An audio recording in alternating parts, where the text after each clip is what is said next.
দর্শক, একটা সুখবর হচ্ছে আরো সুন্দরভাবে, আরো টেকসইভাবে, আরো কার্যকরভাবে, এটা হচ্ছে আসল পদক্ষেপ। তো আরো সুন্দর হবে, আরো টেকসই হবে, আরো কার্যকর হবে। প্রধান উপদেষ্টার সঙ্গে যুক্তরাষ্ট্রের রাষ্ট্রদূতের সাক্ষাৎ, অন্তর্বর্তী সরকারের প্রতি সমর্থন পুনর্ব্যক্ত। আজকেই হচ্ছে ডোনাল্ড ট্রাম্প প্রেসিডেন্ট হিসেবে শপথ নেবেন। এই শপথের দিনে তার দেশের রাষ্ট্রদূত ডক্টর মোহাম্মদ ইউনূসের সঙ্গে দেখা করছেন এবং বলছেন যে আমেরিকার পুরো সমর্থন আছে এই ইউনূস সরকারের প্রতি। পূর্বাঞ্চলে তারা বিশাল হসপিটাল করবে, যেই হসপিটালের ভিতরে বাংলাদেশের লক্ষ লক্ষ মানুষ সেবা নিতে পারে। ভারতে না গিয়ে চাইনিজ বিনিয়োগে পূর্বাঞ্চলে হবে বিশাল এরিয়া নিয়ে হসপিটাল। এমন পরিস্থিতিতে খোদ ভারত থেকে শেখ হাসিনাকে তাড়িয়ে দেওয়ার দাবি উঠেছে, কিন্তু কে তুলল এমন দাবি? ভারতের রক্তচক্ষুকে থোড়াই কেয়ার করে বাংলাদেশের সঙ্গে শক্তপোক্তভাবে সম্পর্ক গড়তে চায় চীন। এজন্য অন্তর্বর্তী সরকারের কাছে ক্রমাগত আকর্ষণীয় প্যাকেজ বা প্রস্তাব পাঠাচ্ছেন প্রেসিডেন্ট শি জিনপিং এর প্রতিনিধিরা। অতি সম্প্রতি চীনের তরফে দুটি গুরুত্বপূর্ণ বিষয় এসেছে। প্রায় 16 বছর পর সেলুট আমার প্রিয় ভাই ইলিয়াস, তোমাকে। আমরা তোমাকে নিয়ে গর্বিত। এই দেশে তোমার মতো আর 10টা ইলিয়াস থাকলে এই দেশ কখনো পরাধীন হতো না। বিডিআর জওয়ানদের কথা কেউ বলেনি, এই সরকারও বলেনি। একজন ইলিয়াস লড়াই চালিয়ে গেছেন, সেই লড়াইতে বিজয় পেয়েছেন ইলিয়াস। ইলিয়াস ভাইদের মতো বীরেরা কিন্তু সংখ্যায় কমই জন্মায়, ঘরে ঘরে জন্মায় না। এটা ইলিয়াস ভাইয়ের পাওয়ার। কিন্তু বললাম না যে বীরেরা সংখ্যায় কমই জন্মায়, ঘরে ঘরে কিন্তু বীরেরা জন্মায় না। যেই দু একটা আসে ইতিহাস। ট্রাম্পের শপথের দিন যা হলো ডক্টর মোহাম্মদ ইউনূসের। প্রিয় দর্শক, ডক্টর মোহাম্মদ ইউনূস আজকের দিনে সুখবর পেয়েছেন মার্কিন যুক্তরাষ্ট্রের কাছ থেকেই। সেই বিষয়ে আসবো এবং চুলচিরা বিশ্লেষণ করব। প্রস্তুত হয়ে যান, ভারতের সাথে যুদ্ধ অনিবার্য হবেই হবে। আমরা জয় শ্রীরাম স্লোগানকে প্রতিহত করব, নারায়ে তাকবীর, আল্লাহু আকবার স্লোগান দিয়ে। দর্শক, ভারতীয় উগ্র হিন্দুত্ববাদী মিডিয়া এবং ভারতের জনগণের মুখে ঝামা ঘষে দিয়েছে ডোনাল্ড ট্রাম্প। প্রিয় দর্শক, যুক্তরাষ্ট্রের প্রেসিডেন্ট হিসাবে ডোনাল্ড ট্রাম্প যেদিন নির্বাচিত হয় তারপর থেকেই ভারতীয় মিডিয়ার প্রোপাগান্ডার কিন্তু শেষ নেই। তারা নানানভাবে বুঝিয়ে আসছিল, এমনকি তারা প্রচারও করেছিল যে ট্রাম্প জেতায় ডক্টর মোহাম্মদ ইউনূস ফ্রান্সে পালিয়ে গেছেন। কিন্তু বারবারই ডক্টর মোহাম্মদ ইউনূসের সরকার কিন্তু কড়া পদক্ষেপ জানিয়েছে তাদের এই মিথ্যে বানোয়াট খবরগুলোর বিরুদ্ধে। প্রিয় দর্শক, অবশেষে ডোনাল্ড ট্রাম্প ক্ষমতা গ্রহণ করেছে। এমনকি তিনি ক্ষমতা গ্রহণের পরপরই বাংলাদেশের জন্য সুসংবাদ চলে এসেছে। তো প্রিয় দর্শক, বাংলাদেশের জন্য ঠিক কি সুসংবাদ এসেছে যুক্তরাষ্ট্র থেকে, সেটি আশা করছি আজকে নিউজটি সম্পূর্ণ মনোযোগ সহকারে দেখলে জানতে পারবেন। এমনকি প্রিয় দর্শক, আপনারা হয়তো ইতিমধ্যেই জানেন বাংলাদেশের পররাষ্ট্র উপদেষ্টা এই মুহূর্তে সফরে আছেন। এমনকি তার সফরের মধ্যেই চীন থেকেও সুসংবাদ দেওয়া হয়েছে। তো প্রিয় দর্শক, চীন বাংলাদেশকে এখন এই মুহূর্তে ঠিক কিভাবে সাহায্য করতে চায়, বিশেষ করে ভারতের বিরুদ্ধে কাজ করতে, সেটিও আপনারা কিন্তু জানতে পারবেন। এমনকি দর্শক, সবশেষে জানতে পারবেন সাংবাদিক ইলিয়াস হোসেনের একটি চাঞ্চল্যকর তথ্য। প্রিয় দর্শক, কেননা তিনি শুধুমাত্র একা লড়াই করেই বাংলাদেশে আরও একটি সুসংবাদ এনে দিয়েছে, যার কিছুটা অংশবিশেষ আপনাদেরকে ভিডিও শুরুতেই দেখিয়েছি, এমনকি বিস্তারিত একটু পরেই জানতে চলেছেন। তো প্রিয় দর্শক, আমি আর বেশি কথা বাড়াবো না। এই ভিডিও শুরুতেই আপনাদের যে ভিডিওগুলোর অংশবিশেষ দেখিয়ে শুরু করেছিলাম, সেই ভিডিওগুলোর ধারাবাহিক আলোচনা দেখাবো। তবে তার আগে বলি, যারা এখনো চ্যানেলটি সাবস্ক্রাইব করেননি সকলে চ্যানেলটি সাবস্ক্রাইব করে পাশে থাকা বেল আইকনটি বাজিয়ে দিবেন। আর যারা ইতিমধ্যেই সাবস্ক্রাইব করে রেখেছেন তাদের সকলকে অসংখ্য ধন্যবাদ। তো চলুন একটি লাইক দিয়ে আমরা ধারাবাহিকভাবে সবগুলো ভিডিওর বিস্তারিত আলোচনা দেখে আসি। ডোনাল্ড ট্রাম্পের শপথের দিন বাংলাদেশের অন্তর্বর্তীকালীন সরকারের প্রধান উপদেষ্টা ডক্টর মোহাম্মদ ইউনূসের কি হয়েছে? প্রিয় দর্শক, ডক্টর মোহাম্মদ ইউনূস আজকের দিনে সুখবর পেয়েছেন মার্কিন যুক্তরাষ্ট্রের কাছ থেকেই। সেই বিষয়ে আসবো এবং চুলচিরা বিশ্লেষণ করব। ট্রাম্প ক্ষমতায় আসলে ডক্টর মোহাম্মদ ইউনূস বেকায়দায় পড়বেন, কিন্তু উল্টো ঘটনা দেখা গেল। আজকে সুখবর পেলেন ডক্টর মোহাম্মদ ইউনূস। কি সেই সুখবর? আপনারা জানেন যে বাংলাদেশে আমেরিকার একজন রাষ্ট্রদূত ছিলেন, তার নাম পিটার হাস। তিনি ব্যাপক আকারে আলোচিত, কারণ আওয়ামী লীগ সরকারের আমলে তিনি ব্যাপকভাবে তৎপরতা চালিয়েছিলেন বাংলাদেশের অভ্যন্তরে, বিশেষ করে সুশাসন, গণতন্ত্র, নির্বাচন, এসব বিষয়ে পিটার হাস ব্যাপক কাজ করেছিলেন। কিন্তু নির্বাচনের 1 মাস আগে হঠাৎ করেই তিনি নিশ্চুপ হয়ে যান। পরে জানা যায় যে ভারতের সঙ্গে মার্কিন যুক্তরাষ্ট্রের একটা সমঝোতার কারণে পিটার হাস তার কর্মতৎপরতায় ছেদ ঘটান। যাই হোক প্রিয় দর্শক, আজকে ডক্টর মোহাম্মদ ইউনূসের সঙ্গে যুক্তরাষ্ট্রের বাংলাদেশস্থ ভারপ্রাপ্ত রাষ্ট্রদূত টেসিয়ান জ্যাকবসন সাক্ষাৎ করেছেন। কেন আজকেই সাক্ষাৎ করতে হলো? কারণ আজকে তো তার দেশের প্রেসিডেন্টের শপথ। এটা কাকতালীয় হতে পারে অথবা পরিকল্পিতও হতে পারে। সাক্ষাতে উন্নয়ন এবং সন্ত্রাসবাদ মোকাবেলা সহ বিভিন্ন বিষয়ে অন্তর্বর্তীকালীন সরকার এবং ডক্টর মোহাম্মদ ইউনূসের প্রতি নিরঙ্কুশ সমর্থন পুনর্ব্যক্ত করেছেন ট্রাসিয়ান জ্যাকবসন। ইউনুসের সঙ্গে সাক্ষাৎকালে তিনি বলেন, আমরা একটি জাতি হিসেবে আপনাদের সরকারকে বিভিন্নভাবে সহায়তা করতে প্রস্তুত। এটা একটা বড় ধরনের কমপ্লিমেন্ট। প্রধান উপদেষ্টার চলমান সংস্কার উদ্যোগ, জুলাই ঘোষণাপত্র নিয়ে রাজনৈতিক ঐক্যমত্য গড়ে তোলার প্রচেষ্টা এবং পরবর্তী সাধারণ নির্বাচন পরিকল্পনা সম্পর্কেও দুই নেতার সঙ্গে আলোচনা হয়। প্রধান উপদেষ্টার প্রেস উইং থেকে জানানো হয় যে মার্কিন যুক্তরাষ্ট্রের রাষ্ট্রদূত ডক্টর মোহাম্মদ ইউনুসের সঙ্গে পুরোপুরি একমত পোষণ করেছেন। রাষ্ট্রদূত ট্রেসিয়ান জ্যাকবসন তিনি বলেছেন যে ভবিষ্যতে যে সংস্কার প্রক্রিয়া বাস্তবায়িত হবে সেক্ষেত্রেও মার্কিন যুক্তরাষ্ট্র সহায়তা করতে চায়। এর পরিপ্রেক্ষিতে প্রধান উপদেষ্টা বলেছেন তার সরকার দেশের প্রত্যেক নাগরিকের জন্য ন্যায় বিচার নিশ্চিত করতে প্রতিজ্ঞাবদ্ধ। ঘণ্টাব্যাপী এই বৈঠক চলে। প্রধান উপদেষ্টা এবং রাষ্ট্রদূত ট্রেসিয়ান জ্যাকবসন বাংলাদেশের সঙ্গে প্রতিবেশী দেশগুলোর সম্পর্ক, রোহিঙ্গা সংকট সমাধানে অগ্রগতি এবং মিয়ানমারের নিরাপত্তা পরিস্থিতি নিয়েও আলোচনা করেন। যখন ডোনাল্ড ট্রাম্প শপথ নিচ্ছেন তখন ডোনাল্ড ট্রাম্পের প্রতিনিধি ঢাকাস্থ রাষ্ট্রদূত জ্যাকবসন বৈঠক করছেন ডক্টর মোহাম্মদ ইউনুসের সঙ্গে। কি বার্তা দিচ্ছে? এই সম্পর্কটি যে আসলে তলানিতে যাবে না বা শীতল হবে না সেই বার্তাই কিন্তু আমরা পাচ্ছি। তাহলে ওই যে আওয়ামী লীগের পক্ষ থেকে বয়ানটি দেওয়া হচ্ছে বা ভারতের পক্ষ থেকে যে ধরনের উচ্ছ্বাস প্রকাশ করা হচ্ছে যে ট্রাম্প ক্ষমতা এলে বাংলাদেশের অন্তর্বর্তী সরকার বেকায়দায় পড়বে, তার কি হবে? এক্ষেত্রে আওয়ামী লীগ কিছু কৌশল গ্রহণ করেছে। প্রথম কৌশল হচ্ছে ইতিমধ্যে আওয়ামী লীগ মার্কিন যুক্তরাষ্ট্রের লবিস্ট নিয়োগ করেছে যাতে যুক্তরাষ্ট্রকে দল হিসেবে তার পক্ষে রাখতে পারে। দ্বিতীয় বিষয় হচ্ছে মার্কিন যুক্তরাষ্ট্র যাতে বাংলাদেশকে ভারতের চোখ দিয়ে দেখে এবং এটা যেন অব্যাহত থাকে সেই প্রচেষ্টা চালানো আওয়ামী লীগের তৃতীয় কর্মকৌশল হচ্ছে ট্রাম্প যেন বাংলাদেশকে একটি মৌলবাদী জঙ্গি রাষ্ট্র হিসেবে বিবেচনা করে সেই বিষয়ে প্রচেষ্টা চালানো। আরেকটি হচ্ছে বাংলাদেশে পুনরায় আওয়ামী লীগ যেন ফিরে আসতে পারে সেই জন্য অব্যাহতভাবে কূটনৈতিক চাপ প্রয়োগ করা মার্কিন যুক্তরাষ্ট্রের পক্ষ থেকে। এই কৌশলগুলো নিয়েই মূলত আওয়ামী লীগ এগুচ্ছে। আর এক্ষেত্রে ভারতের বিজেপি সরকারকে কাজে লাগাতে চায়। বিশেষ করে ডোনাল্ড ট্রাম্পের সঙ্গে নরেন্দ্র মোদীর যে সম্পর্ক রয়েছে সেই সম্পর্কের সুতো ধরে যদি বাংলাদেশে আবার আওয়ামী লীগ পুনর্বাসিত হয় তাহলে সেটাই তাদের জন্য লাভের একটা বিষয়। কিন্তু আপনারা জানেন যে ডোনাল্ড ট্রাম্প ইতিমধ্যে বেশ কিছু ইস্যুতে ভারতের বিরুদ্ধে তোপ দাগিয়েছেন। বিশেষ করে বিভিন্ন পণ্যে কর আরোপের প্রসঙ্গ, যুক্তরাষ্ট্রের অভ্যন্তরে গিয়ে ভারতীয় গোয়েন্দা সংস্থা কর্তৃক বিভিন্ন ব্যক্তিবর্গকে নাজেহাল এবং হত্যা করার অভিযোগ সহ নানা বিষয়ে ইতোমধ্যে ট্রাম্পের সঙ্গে মোদির একটা দূরত্ব তৈরি হয়েছে। প্রিয় দর্শক, আরো কিছু সমস্যা তৈরি হয়েছে, যেমন কিয়ার স্টারমারের সঙ্গেও ডোনাল্ড ট্রাম্পের দূরত্ব তৈরি হয়েছে। আমেরিকার ডিপ স্টেট কি ভাবছে? আমেরিকার ডিপ স্টেট কিন্তু এই মুহূর্তে আওয়ামী লীগের পক্ষে নয়।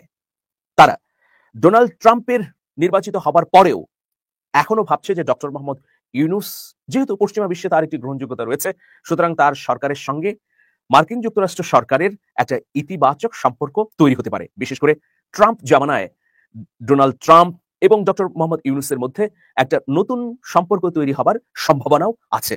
সীমান্তের বিজিবির কয়েকজন সদস্যের সাথে আমার কথা হয়েছে, মানে আমাদের বিডিআর সদস্যদের সাথে, মানে বাংলাদেশের অঞ্চলে ঢুকে তারা এভাবে গাছ কেটে নেয়, তখন বাধা দেয় বাংলাদেশিরা, তখন তাদের উপর এই আক্রমণটা হয়। বলা হচ্ছে যে বাংলাদেশিরা সেখানে যে ভূমিকাটা নিয়েছিল এটার পুরো পৃথিবীতে প্রশংসা করা হচ্ছে। বাংলাদেশিরা ভারতের সেই বিএসএফ এর সামনে এবং উগ্রপন্থী ভারতীয়দের সামনে তারা একেবারে আবু সাইদের মতো দাঁড়িয়ে পড়ে।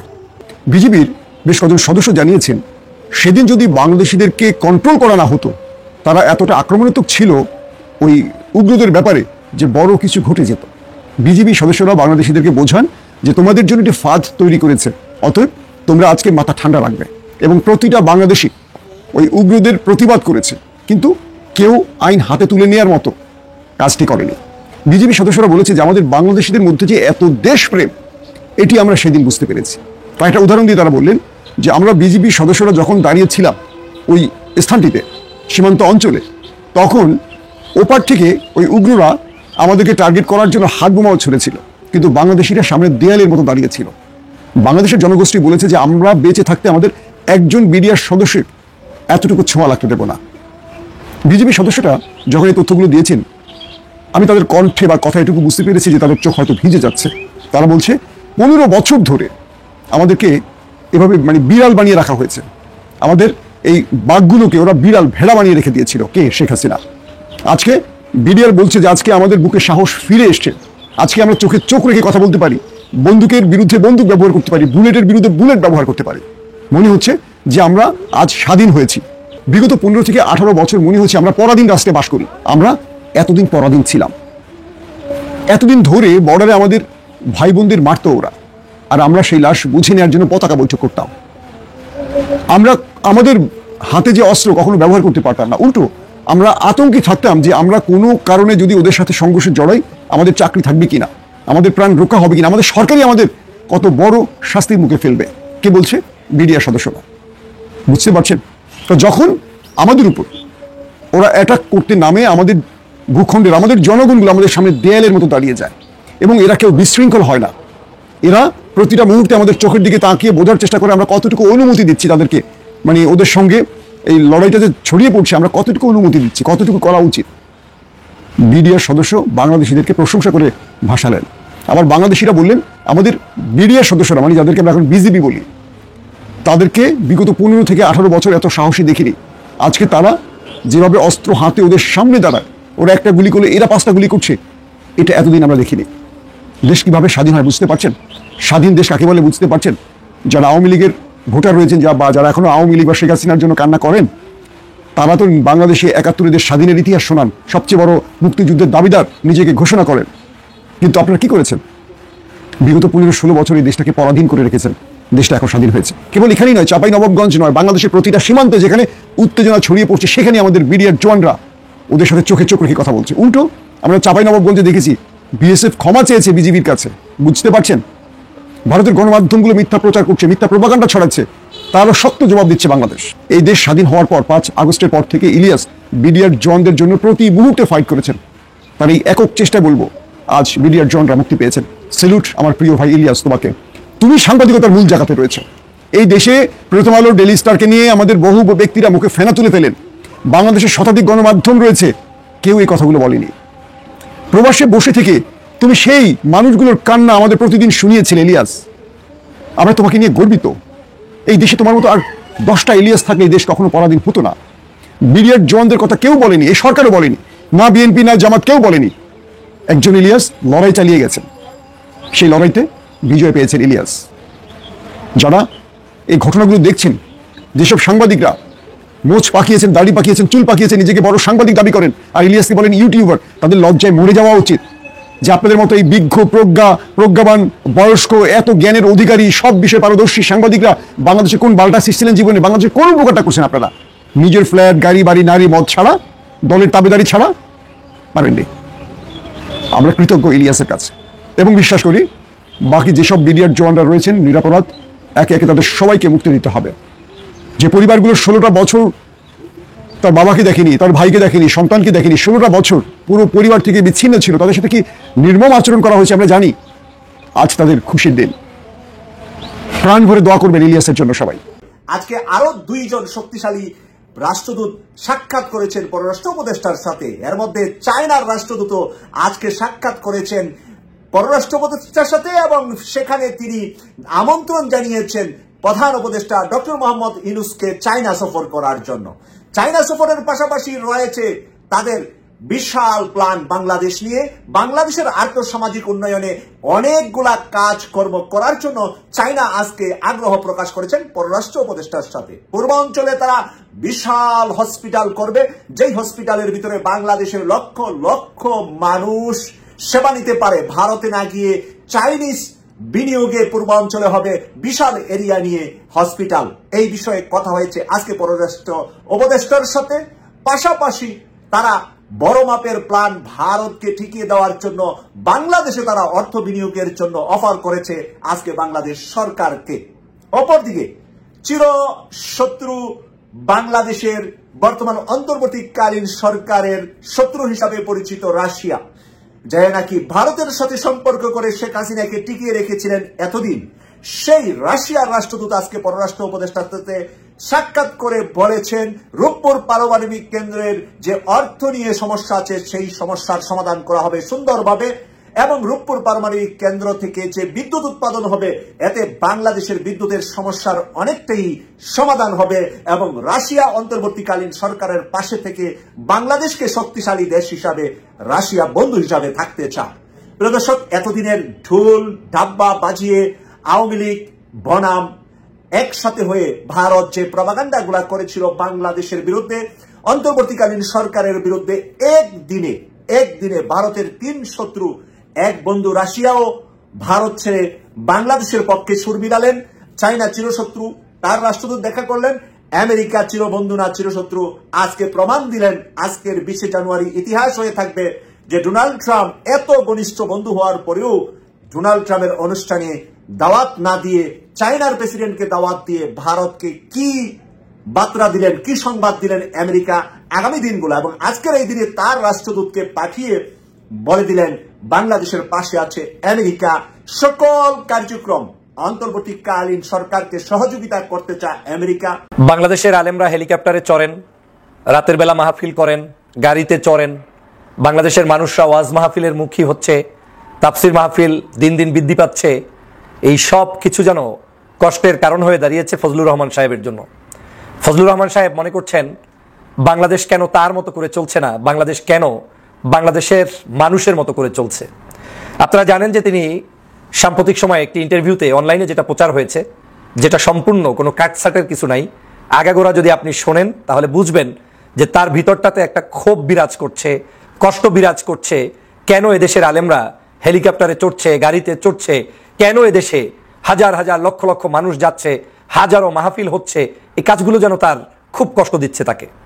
তিনি বলছেন যে যা ইচ্ছা তাই হচ্ছে, এটা একটা ব্যবসা, এটা একটা বাণিজ্য। আলেমরা যে মাহফিল করছেন এটা নাকি ব্যবসা, এটা নাকি বাণিজ্য। এটা পৃথিবীর কোন দেশে আছে? তিনি উদাহরণ দিয়ে বলছেন সৌদি আরবে নাই, লেবাননে নাই, লিবিয়ায় নাই, সিরিয়ায় নাই, ইরানে নাই, পাকিস্তানে নাই, ইরাকে নাই, এরকম করে অনেক রাষ্ট্রের উদাহরণ তিনি দিয়েছেন। কিন্তু তিনি এই উদাহরণ দেননি সেই সব দেশে এই সকল কালচার নাই যেটা বললেন, তাহলে ওই দেশে কি কি কালচার আছে সেইটা বাংলাদেশে কেন নাই, সেই প্রশ্ন তিনি করেন নাই। তিনি প্রশ্ন করেন নাই যে চুরি করলে হাত কেটে দেয় সৌদি আরব, বাংলাদেশে চুরি করলে হাত কাটা কেন হয় না, সেই প্রশ্ন তিনি করেন নাই। তিনি করেন নাই ইরানে স্কার্ফ ছাড়া চলা যায় না, তার প্রত্যেকটি নাগরিককে রাস্তাঘাটে অফিস আদালতে স্কার্ফ পরে চলতে হয়, বাংলাদেশে তো এই আইনটি নাই, তাহলে আপনি কেন প্রশ্ন তুললেন না? আপনি প্রশ্ন তুললেন এদেশে কেন মাহফিল হয়, রাতভর কেন মাইক হয়, কেন মাহফিলের নামে মানে জনসমাবেশ হয়, ওটাকে কি বলে ধর্ম ব্যবসা হয়, কিংবা ব্যবসা হয়, বাণিজ্য হয়, মাহফিলের নামে রাজনৈতিক বক্তৃতা হয়। আপনি কোনটাকে রাজনৈতিক বক্তৃতা মনে করেন বাংলাদেশের মাহফিলগুলোতে? আপনি কি করে বললেন বাংলাদেশে এখন যা হচ্ছে এটা কোনোভাবে মেনে নেওয়া যায় না? আপনি বলছেন যে বাংলাদেশে বর্তমানে শিক্ষা, সংস্কৃতি, নাটক, যাত্রা, গান, বাউল, মাজার সব শেষ হয়ে যাচ্ছে। কোথায় শেষ হয়েছে আমাকে বলেন তো? বাংলাদেশের কোনো আলেম, কোনো ইসলাম প্রিয় স্কলার, কোনো ধর্মভিত্তিক মানুষরা আজ পর্যন্ত কোনো সিনেমা হলে আঘাত করেছে? আজ পর্যন্ত কোনো বেপর্দা কিংবা যেটাকে ইসলাম ধর্মভিত্তিক যে ধরনের কার্যক্রম পরিচালিত হওয়া উচিত, করা উচিত কিন্তু করে নাই, তার কারণে কোনো নায়ক, নায়িকা, গায়ক, গায়িকা, শিল্পী, সাহিত্যিক, কবি কাউকে এই দেশের কোনো সত্যিকার ধর্মপ্রাণ মানুষরা আক্রান্ত করেছে, তাকে জুলুম করেছে? হয়নি।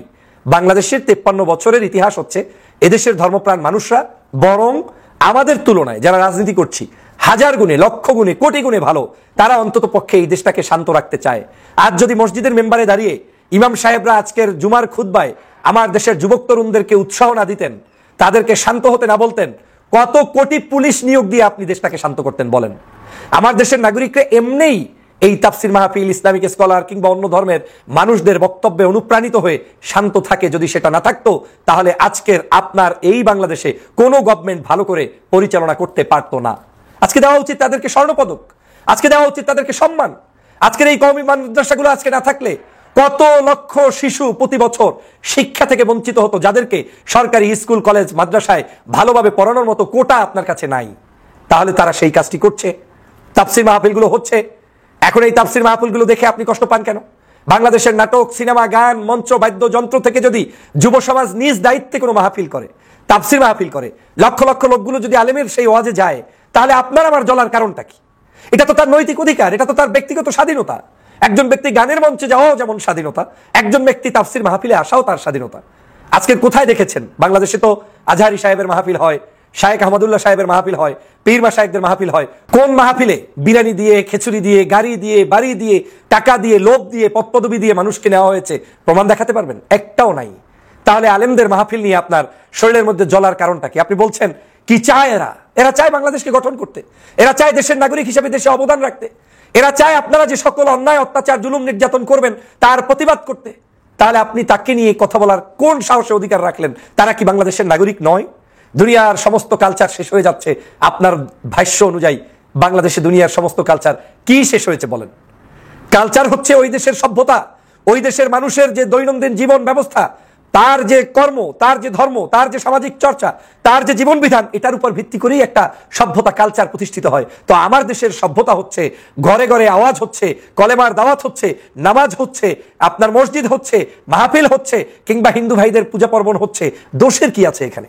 দর্শক, আমি আশা করছি আপনারা সকলেই অত্যন্ত মনোযোগ সহকারে সবগুলো ভিডিও দেখেছেন। এমনকি দর্শক, যদি এই ভিডিওগুলো সম্পর্কে আপনাদের কোনো মতামত থেকে থাকে তাহলে তো অবশ্যই জানাবেন। দর্শক, নিউজটি শেষ করছি এখানেই, ফিরছি পরবর্তী নিউজে নতুন কোনো টপিকে। আল্লাহ হাফেজ।